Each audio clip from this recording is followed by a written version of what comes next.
kababayan, bago tayo magpatuloy sa ating pag-usapan, ako muna ibabati ng magandang hapon sa aking mga subscribers dyan. Sa aking mga viewers, maraming salamat sa inyong suporta. Shout out sa inyong lahat. Yun ang tuloy na tayo kagad sa ating pag-usapan. At sa video nito, pag-usapan natin itong si Mike Abby, mga kababayan, yung journalist na mambubudol. Hindi talaga. Grabe talaga yung galit itong si Mike Abby kay Vice President Sara Duterte. Talagang araw-araw niya itong binabanatan, mga kababayan. Hindi nila matanggap yung mga ginagawa ni VP Sara Duterte. Kini-question na naman, mga kababayan, pati yung pagkuha ng 16 na abogado ni VP Sara Duterte.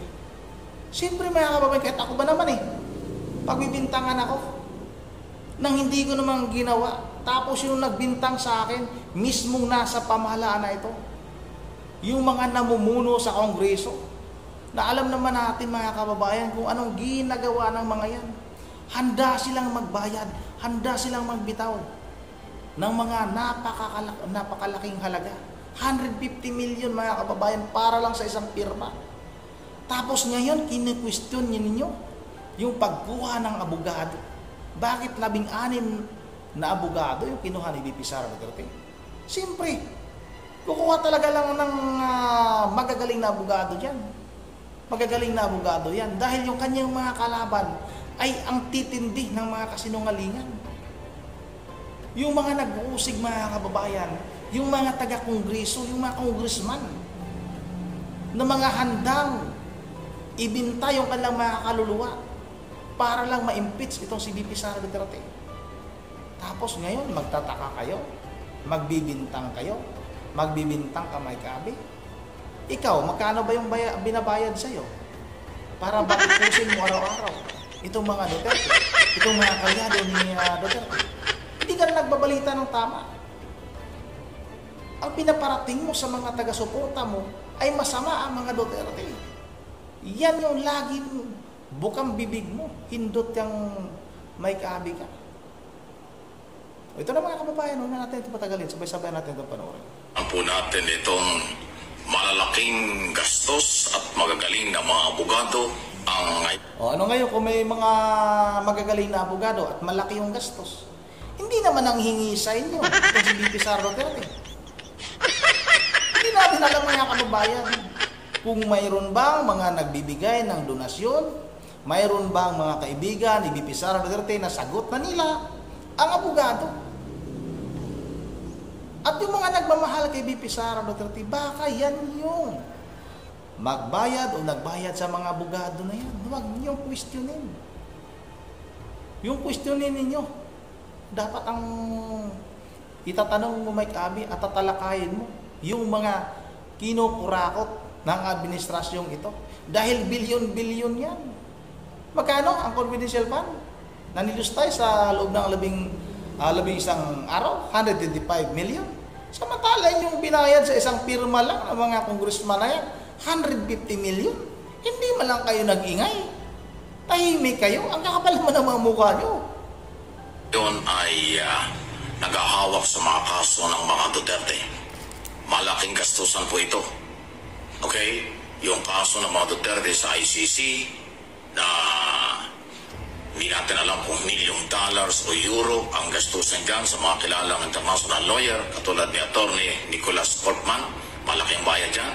Dito sa bansa, itong mga kaso naman ni Sara sa impeachment court na ang mga abogadong kinuha yung mga dating abogado ni ERA na Narbasa, Porton, Salazar Law Office, mga law firm yan, mga kilala, mga tikampanilya ang tawagin ng mga law office sa Makati. Ayan po. At iba pang mga kaso na kinakaharap na nangangailangan ng mga abogado na puro $1,000,000. Baka hindi lang daan, baka $1,000,000 din ang kanilang kinakaharap. Kung magunita si Sara Duterte umamin na siya'y kasama rin sa listahan ng mga co-accused dyan sa ICC. Another lawyer, another na gastusan yan, yan po yung ating sinasabi.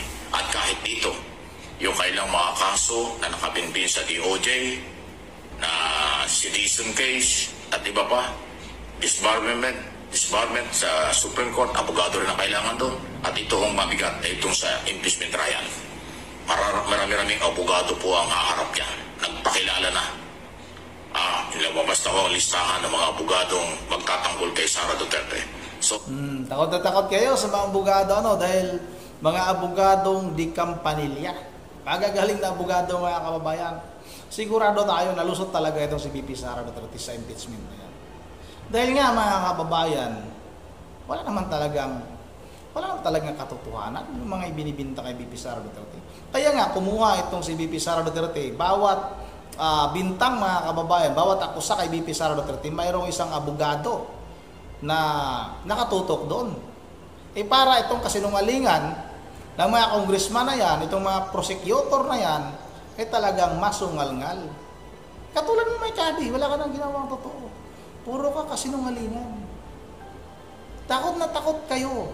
Dahil nga, mga kababayan, pagdating ng 2028 presidential election, kahit sino namang nagsabi, mga kababayan, kahit sino magsasabi, yung mga talagang matitinong tao dito sa ating bansa, yan talaga ang habol nila. Na matanggal, ma-impeach VP Sara Duterte para hindi na nga makatakbo sa darating na 2028 presidential election. Yan talagang habol ninyo. Ang daming itinagtad ng kaso yan. Ngayon, nga mga kababayan, mayroon na namang panibagong kaso. Dahil alam nila, ngayon, na mahirapan na naman sila sa impeachment. Kaya nagsampa na naman ng pinakabagong kaso. Yan talaga, mga kababayan, ang gusto nilang mangyari kay VP Sara Duterte. Kaso nga lang, habang tumatagal, habang ginigipit, habang pinagbibintangan nila si VP Sara Duterte, mas tumataas pa yung trust and approval rating. Samantalang itong si Marcos, pabulusok pababa, mga kababayan. Walang halos naniniwala sa mga tao. 70%, mga kababayan, ang naniniwala kay VP Sara Duterte. Kita ninyo. Pag magtatanong tayo sa 4 na tao, isa lang yung sa inyo, 3 kay VP Sara. Halimbawa. Tapos, ikaw, may Kabi, wala kang tigil sa paninira kay VP Sara Duterte. Wala namang mangyari talaga sa ginagawa niyong paninira na yan. Hanggang paninira lang kayo. Kasi yung ating mga kababayan ay mga matatalino na ngayon. Hindi nyo na mabubula. Patuloy natin ito. Ang laki po ng mga gastos yan. Saan kinukuha? Hindi natin alam. O baka sabihin ng mga DDS at mga followers, my Kabi, anong pakialam mo sa gastusan? Wala akong pakialam. Sinasabi ko lang. Wala ka talagang pakialam. Hindi mo naman pera yan. Yung atupagin mo, may Kabi, paano ka makakobra? Hinayupa ka. Kobrahin mo yung pera na binabayad sa'yo. Dahil alam namin at tumatanggap ka talaga. Nasa payroll ka. Tao ka na tambalos-los. Kaya nga, pinipilit mo talaga na masira itong si VP Sara Duterte. Huwag mo kaming lukuhin. Lukuhin mo yung mga taga-suporta mo, pero yung iba mong taga-suporta nag-unsub na sa'yo. Nag-unfollow na sa'yo dahil alam nila na isa kang napakasinungaling na journalist. Patuloy natin to. Yung gastos, yung kanilang mga abogadong kailangan nilang bayaran para ipagtanggol sila sa iba't ibang mga kaso na kinakarap ng mga Duterte dito at sa international. Ganyan po ang sitwasyon. Kasi baka hindi alam nito ng mga followers ng mga DDS, akala nila ganun-ganun lang, hindi biro. Maaaring si Sara nakikita ninyo na parang nakarelax sa press conference, hindi masyadong stress. Pero sa kabila niya, nasa likod ng camera, mabigat ang kanilang kinakarap dahil hindi biro ang mga kasong hinaharap nila. At ayun ang mga kababayan, itong si VP Sara Duterte, talagang relax lang.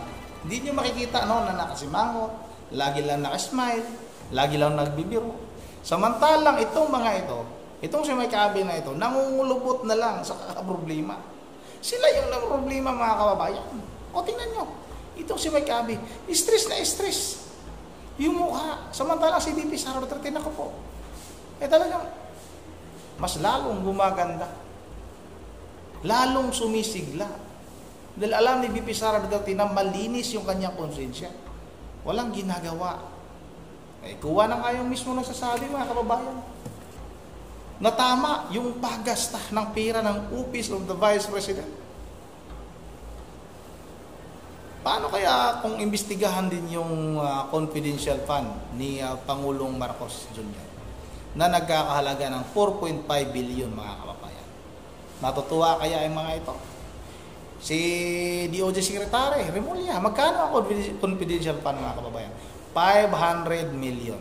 Yung kanyang kapatid, DILG Secretary, John Vic Remulla, 500 million.